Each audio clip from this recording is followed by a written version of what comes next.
Welcome to WatchGuard's Daily Security Byte. I'm Nachreiner. Today's story is a possible ransomworm called WCry. The big news today, by far, that's resounding around the world is a new piece of ransomware called WCry, or called WannaCry or WannaCryptor. This piece of ransomware has infected many big companies and organizations and seems to be spreading like wildfire. So far, it's affected 16 National Health Service hospitals in the UK. It's affected telcos and ISPs like Telefonica in Spain, and it's also affected FedEx. According to various malware researchers, it seems to have affected at least 75,000 computers in over 99 different countries.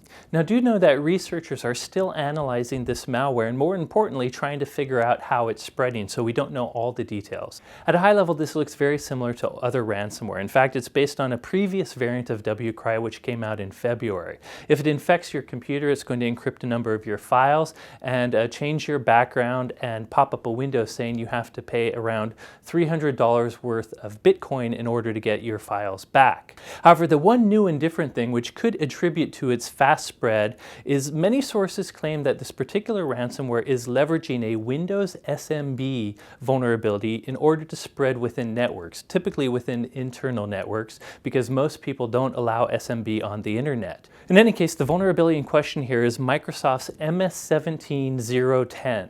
This is a vulnerability in Windows Server message block, which is one of the ways to do network sharing on Windows computers and file sharing and things like that. And in fact, this is one of the vulnerabilities that was leaked in the NSA leaks a while back from shadow brokers. So this is actually an old leaked NSA vulnerability, which most people should have patched a few months ago. Nonetheless, it seems the people behind WCry are somehow leveraging this vulnerability to help the ransomware spread. Now, I mentioned Ransomworm earlier. One of my predictions this year was to expect the first ever Ransomworm, a piece of ransomware that not only infected your computer, but would then use things like exploits to spread internally to all other computers in your network. That said, some of the researchers out there have mentioned that the ransomware itself may not be leveraging this exploit. It could actually be some sort of spreader or other mechanism that's leveraging this exploit. So it may not directly be a ransomworm, a self-spreading worm. It may need a spreader to use this exploit as well.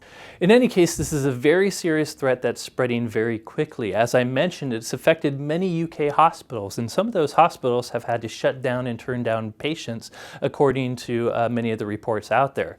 It's even been seen on some of the scheduling displays in the Frankfurt train station. So it is affecting organizations in many different countries. So that brings us to how to protect yourself. And really it comes down to layered defense. The same layered ransomware defense as I've been talking about every time I talk about the latest ransomware variant.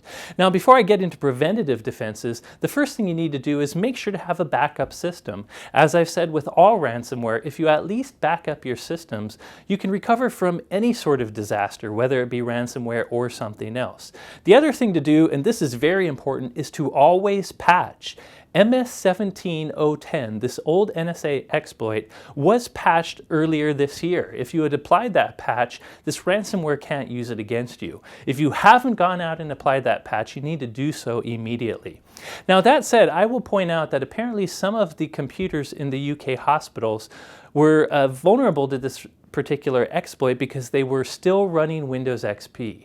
XP is now an unsupported operating system. There's no patches available for that.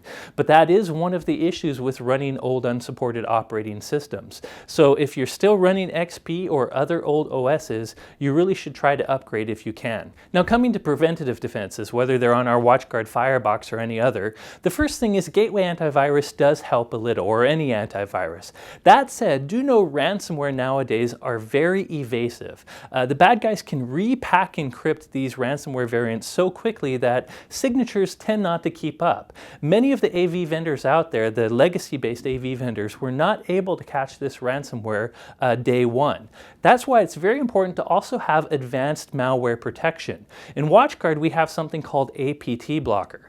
This uses a sandbox analysis. We do full system behavioral analysis where we can actually run new threats in our sandbox and we can catch them based on the behaviors. Bad guys can change the way a ransomware might look on a binary level, but they can't change what it does. So advanced malware protection is your best bet to catching ransomware.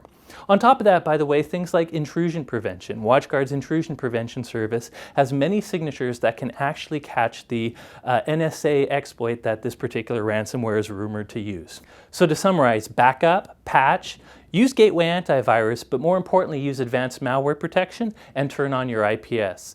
The one other tip is if this particular ransomware is using that SMB exploit, you really don't want to allow SMB traffic from the internet. Hopefully no one in the world allows port 135 through 139 and 445 in from the internet, but you certainly need to turn that off if you are. On top of that, you might be able to mitigate internal spreading if you actually segment your network and have IPS in between your segments.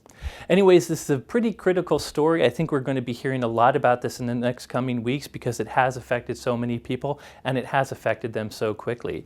It might be confirmation of a ransomworm, which was one of my predictions. As an aside, I also had a prediction that cyber Cold War would have civilian casualties. And by that I meant that nation state zero day would somehow leak and then be used against private citizens. If it's true that this is an NSA exploit, that's another prediction that might be confirmed. So long story short, use layered defense and protect yourself from WCry. Oh yeah, one last aside. For the next 2 weeks, I'll be traveling in Europe for WatchGuard. And while I'll try to get to the video once in a while, I may not be able to do videos very regularly for the next 2 weeks. But I'll be sure to come back in a few weeks. That's it for today's story. Thank you for watching.